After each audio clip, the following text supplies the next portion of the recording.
Amigos, el tema de la vivienda, las necesidades que en estos momentos se requieren para adquirir una solución habitacional, cómo está la construcción no solamente aquí en Caracas, sino también en el interior del país, son algunos de los puntos que vamos a abordar en esta mesa de análisis. Porque incluso, según el ministro para el Hábitat y Vivienda, Manuel Quevedo, se registra un total de 1.725.210 hogares de la patria entregados a los venezolanos. Aunado a esta cifra, el alto funcionario también destacó que la gran misión Barrio Nuevo, Barrio Tricolor, ha registrado la rehabilitación de 481.086 viviendas en el país. Sin embargo, el sector inmobiliario venezolano señala que se vive uno de los momentos más difíciles, ya que se llevan 25 trimestres consecutivos en caída. Según la Cámara Inmobiliaria Metropolitana, el mercado inmobiliario de Venezuela se ha desplomado en los últimos meses, con una caída superior al 30% en los precios de las propiedades en dólares y mucho más pronunciada en bolívares. Los precios anunciados en los principales portales de compra-venta de inmuebles revelan que durante el último trimestre del año 2016 hubo un aumento promedio en bolívares del precio de la oferta pública de apartamentos por metro cuadrado de 45% comparado con el trimestre anterior y ubicándose en 2.395.000 el metro cuadrado en Caracas, 2.396.000 en Caracas. Bueno, para hablar de este tema, del panorama que se presenta con respecto a esta realidad, agradecemos que ya se encuentren aquí en nuestros estudios a nuestros próximos invitados. Ellos son Carlos González Contreras, presidente de la Cámara Inmobiliaria de Venezuela, a mi izquierda, y a mi derecha Fanny Migliori, arquitecto y urbanista, investigadora del Observatorio de los Derechos de Propiedad Privada de CEDICE. Bienvenidos. Gracias por estar aquí. ¿Qué podemos decir en cuanto a la construcción de viviendas aquí en Venezuela? Eso es lo primero que quiero abordar con ustedes, el primer punto. Sí, bueno, un saludo a todos. Carlos González Contreras, presidente de la Cámara Inmobiliaria. Mira, yo diría que la situación en general del sector inmobiliario venezolano se puede definir con un solo término, y ese término no es otro que desolación. Realmente la situación del sector ha sido abatida por la procura de normas totalmente inconvenientes, tanto a nivel del sector como a nivel macroeconómico, porque nuestro sector, yo diría que cualquier sector de la sociedad es influido directamente por cualquier cosa que se haga a nivel macroeconómico, y en el caso nuestro, muchísimo más. Entonces, realmente, a nivel de producción de viviendas, por ejemplo, estamos prácticamente paralizados. Yo diría que ha caído la producción de viviendas nuevas por parte del sector privado en alrededor de 95%. Estamos de nuestra capacidad instalada. Nosotros producíamos el año 2008, 2009 alrededor de 80.000 unidades de vivienda, y actualmente yo pienso que el año que corre no vamos a llegar a 5.000 unidades de vivienda. Eso es para nosotros algo dantesco, es lo peor que nos ha podido pasar.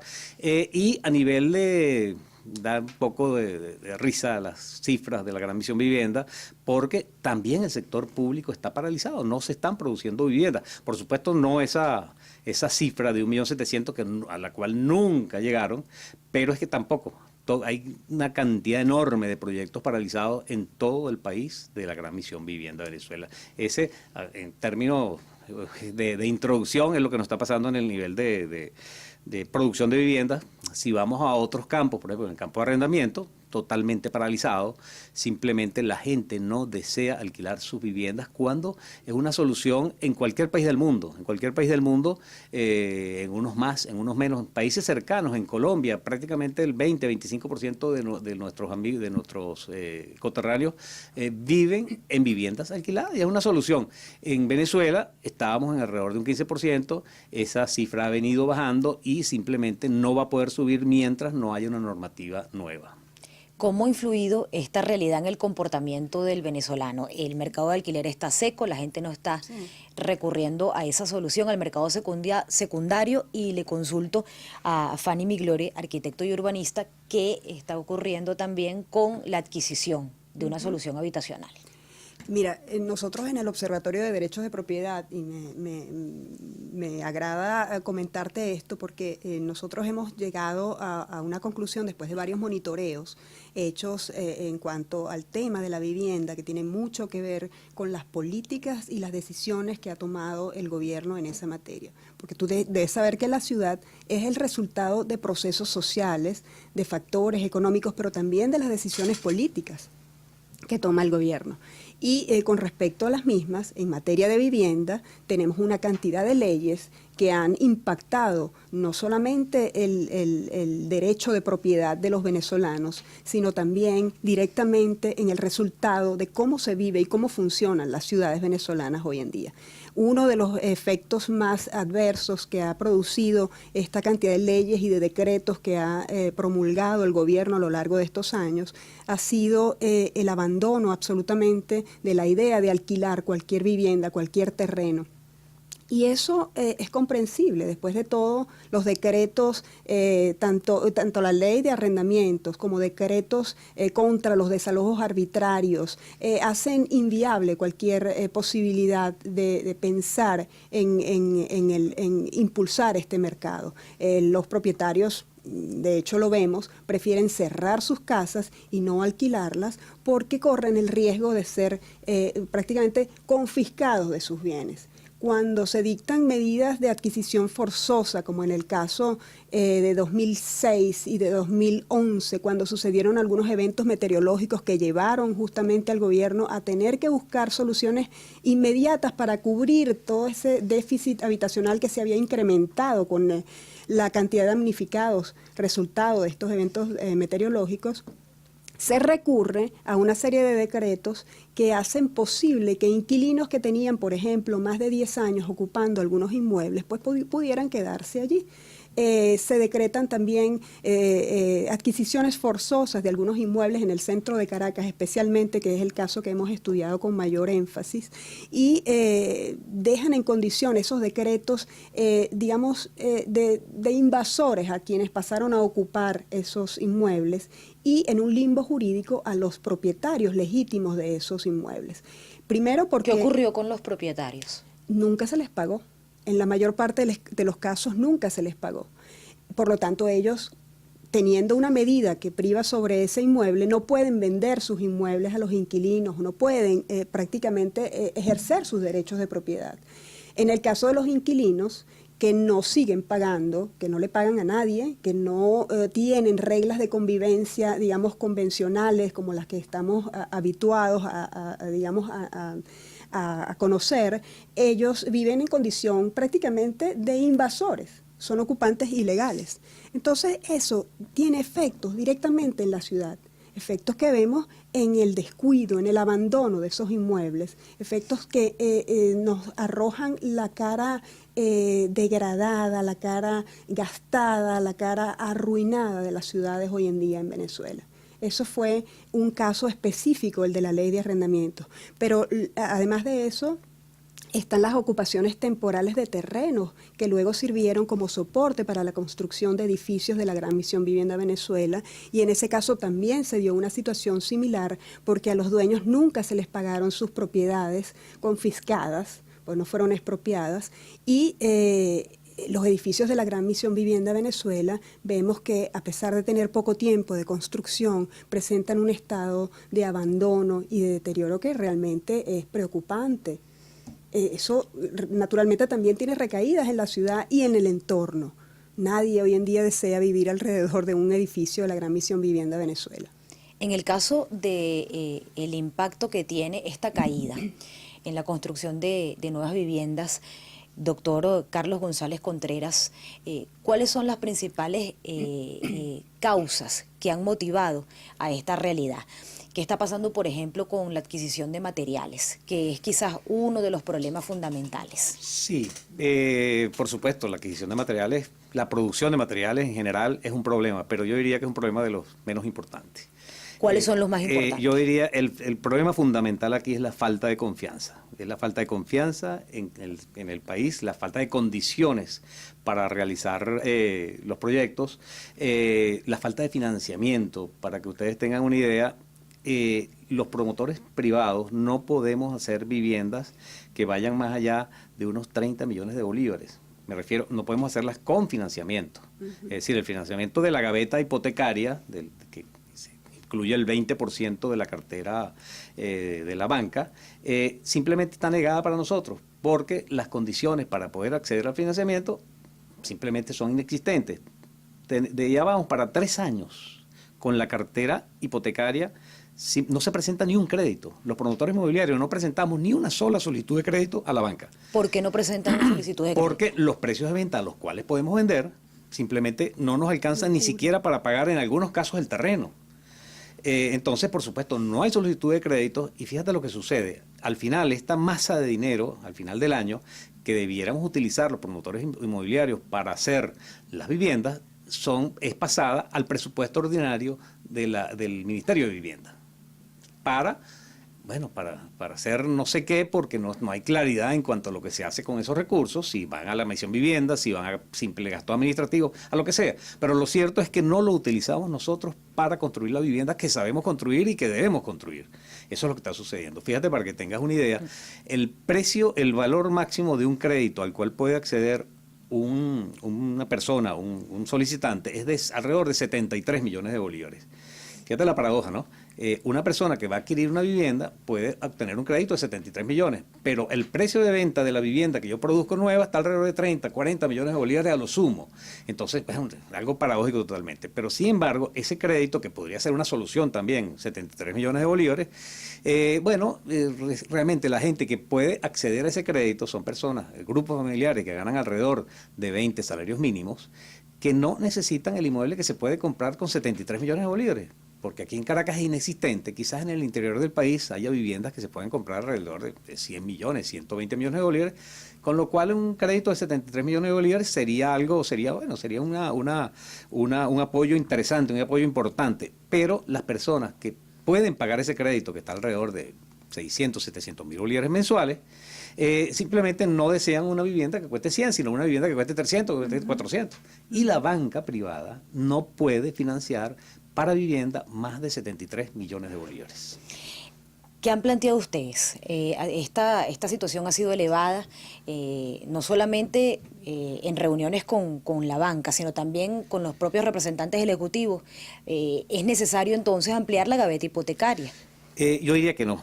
Hay una solución muy sencilla. Cuando digo sencilla es porque una simple resolución podría ponernos a trabajar en la orden de unas 10.000 o 20.000 unidades de vivienda, que en la sequía actual sería un número importantísimo. 10.000 o 20.000 viviendas para el mercado venezolano es nada, pero en la sequía actual sería importante porque se empezaría a rehabilitar parte del sector. Y es simplemente permitir que la banca privada pueda financiar de sus propios recursos viviendas sin límite de precios, sin tocar la gaveta hipotecaria. Los bancos siguen con la obligación de prestar eso, pero la banca adicionalmente podría prestar para adquirir vivienda o para construir vivienda fuera de la gaveta, con sus propios recursos. Una nueva paradoja, la banca lo quiere hacer. La banca está sumida ahorita en un nicho de solamente de comercialización de tarjetas de crédito, no presta para vivienda, que es un mercado seguro, que es un mercado que le procura otro tipo de proyectos, de recursos, y entonces simplemente no puede porque no los créditos que otorguen esas condiciones estarían otorgados al 9% y no al 10,66%, y no puede. Si le permiten libertad en cuanto a la tasa, ellos pueden prestar, la banca en general puede prestar para adquirir viviendas o para construir viviendas fuera de gaveta. Y eso es una simple resolución que se lo hemos dicho en todos los idiomas al gobierno en muchas reuniones y no se ha tomado esa decisión, que es una decisión que puede tomar mañana y los proyectos que ya están en desarrollo, que están aprobados, pueden empezar a ejecutarse de inmediato. Ahí sí vendrían problemas ¿cómo se te digo? De materiales, de otro tipo de cosas, pero que ya se resolverán. Que vamos a tocar más adelante. ¿Cómo no? También se encuentra con nosotros Fanny Migliori, arquitecto y urbanista, investigadora del Observatorio de los Derechos de Propiedad Privada de CEDICE. Fanny, el tema de los derechos a la propiedad, ¿cómo se ven afectados también con esta situación que se presenta? Con la sequía que hay en el mercado secundario, con el tema de esta construcción de viviendas. Mira, el tema de los derechos de propiedad ha sido últimamente fundamental entender cómo ha sido afectado y cómo ha sido impactado. Mira, las protestas últimamente que hemos tenido, que van desde el 1 de abril hasta el 31 de julio, arroja una cantidad de afectación a los derechos humanos, dentro de los cuales el derecho de propiedad es también un derecho fundamental, es un derecho que está proclamado dentro de la Declaración Universal de los Derechos Humanos. Y el derecho de propiedad, en este caso, nosotros pudimos y fuimos testigos de todos los atropellos de los cuales los habitantes de algunas residencias que fueron de alguna manera saqueadas, que fueron intervenidas ilegalmente con los famosos allanamientos ilegales, se produjo una cantidad de violaciones a los derechos de propiedad que han dejado a una cantidad de personas en una situación realmente, los han empujado hacia la pobreza cada vez más. ¿Sabes el sacrificio que tiene que hacer una persona para pagar sus cuotas de condominio y para lograr que esos condominios exista un mínimo de condiciones para garantizar la seguridad contra la delincuencia? Que al final se vea cómo ingresan estos funcionarios de las fuerzas públicas a violar esos portones que tanto le costaron, esas cámaras de seguridad, esos ascensores cuyo mantenimiento hoy en día es costosísimo por la escasez de repuestos y la escasez de materiales. ¿Sabes? Tener eso y luego vérselos arrebatados, ese nicho de protección que ellos tenían, justamente por quienes deberían defender nuestra seguridad y quienes deberían defender a los ciudadanos venezolanos. Las fuerzas del orden fueron quienes hicieron esas cosas. Los derechos de propiedad han sido tremendamente atacados. Esto es el caso de las protestas que es reciente y por lo tanto no quería dejar de nombrarlo. Pero además de eso, a lo largo de estos últimos 17, 18 años, tenemos una cantidad de afectaciones que realmente son, de alguna manera han afectado en lo que es el desarrollo de la vivienda, del mercado de la vivienda, como por ejemplo las expropiaciones a todas las empresas productoras de materiales, como por ejemplo las cementeras, como por ejemplo las industrias que fabricaban el acero, las cabillas para construir. Todo esto pasó a manos del Estado y todo esto arroja récords de improductividad, de ineficiencia que son característicos de todas las empresas que han sido ahora que pasaron a formar parte del Estado. Es una situación muy grave en donde nosotros no dejamos de denunciar día a día o de monitorear todos los efectos que estas acciones han producido, no solamente en los venezolanos, sino en las ciudades. Nosotros podemos ver el rostro de las ciudades que hoy, en la práctica, todos estos edificios que fueron invadidos, todos estos edificios que fueron decretados con adquisición forzosa, engruesan la propiedad del Estado, porque en la práctica, ¿de quién son estos edificios? Ya no son de sus propietarios, no son tampoco de los ocupantes. Entonces pasan a formar parte de una propiedad del Estado adquirida y se ilegalmente. canceló el valor de la propiedad a los ocupantes, Nunca, el justo precio. No, absolutamente. Y eso sucedió no solamente en las ciudades, sino también en el campo venezolano. El campo venezolano, con todas las agresiones, las expropiaciones, por llamarlas de alguna manera, pero realmente no fueron expropiaciones, arrojó luego un balance de 600.000 familias que abandonaron esa vida del campo, dedicadas a esas actividades y que tuvieron que emigrar porque muchas fincas fracasaron, muchas fincas dejaron de producir lo que producían antes y dejaron de ofrecer esa cantidad de puestos de trabajo a tantas familias. Estoy hablando de 600.000 familias venezolanas que dejaron el campo y que hoy en día probablemente están sumidas en una situación de economía informal o de no sé qué, o de pobreza, producida por los efectos de estos ataques a la propiedad privada. Por eso es tan importante resaltarlo, porque creo que las medidas que el gobierno ha dictado en estos últimos años han sido, digamos, en gran medida responsables de los efectos adversos que hoy en día estamos padeciendo.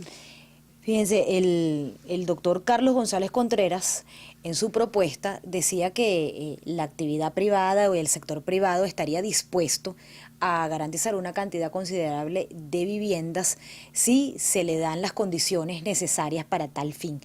¿De cuántas soluciones habitacionales estaríamos hablando? Y además le consulto qué impacto han tenido esta serie de expropiaciones en esas empresas que se dedicaban a la producción de material para la construcción de viviendas en cuanto a la adquisición de los productos necesarios para cumplir con esta meta, con estas metas.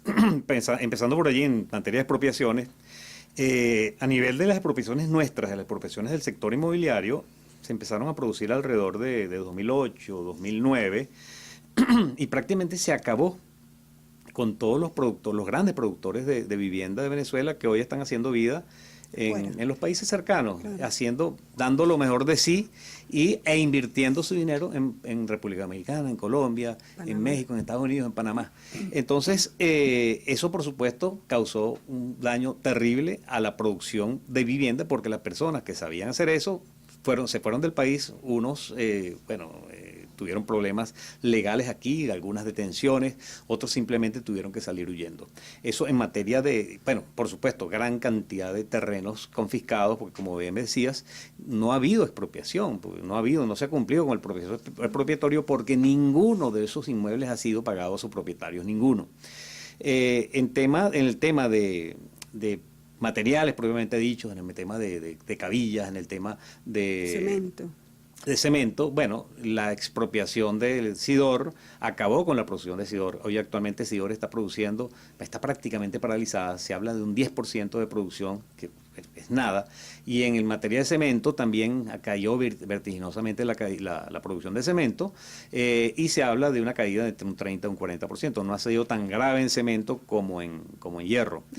Para que tengan una idea, una sola pequeña planta de producción de cabilla, una planta pequeñita que no fue expropiada, está prácticamente supliendo de cabilla a todo el territorio venezolano. Y es una planta muy pequeña que queda en el estado Zulia, y está produciendo cabilla para todos, mucha más cabilla que lo que produce Sidor, que es un monstruo. Entonces, eso es un ejemplo de lo que puede suceder en empresas en poder del Estado y en empresas en poder del sector privado. Eso, por supuesto, de cara al futuro, viendo la primera parte de tu pregunta, el sector privado debería estar, en general, entre el sector público y el sector privado, deberíamos producir alrededor de 200.000 unidades de vivienda. Esa es una meta muy ambiciosa, que después me gustaría comentar un poquito de la cifra esa de 1.700.000 viviendas, pero en materia de vivienda, si nosotros alcanzamos 200.000 unidades de vivienda, podríamos decir que con 100.000 se cubre el crecimiento natural de la población, y que con 100.000 se contribuye a abatir el déficit, que sigue estando alrededor de 3 millones de unidades de vivienda. Entonces, pudiéramos pensar que en un plazo de unos 10 años podríamos haber disminuido ese déficit de 3 millones en aproximadamente un 30%, y se mantiene la población que va creciendo, ya les tenemos construida su vivienda.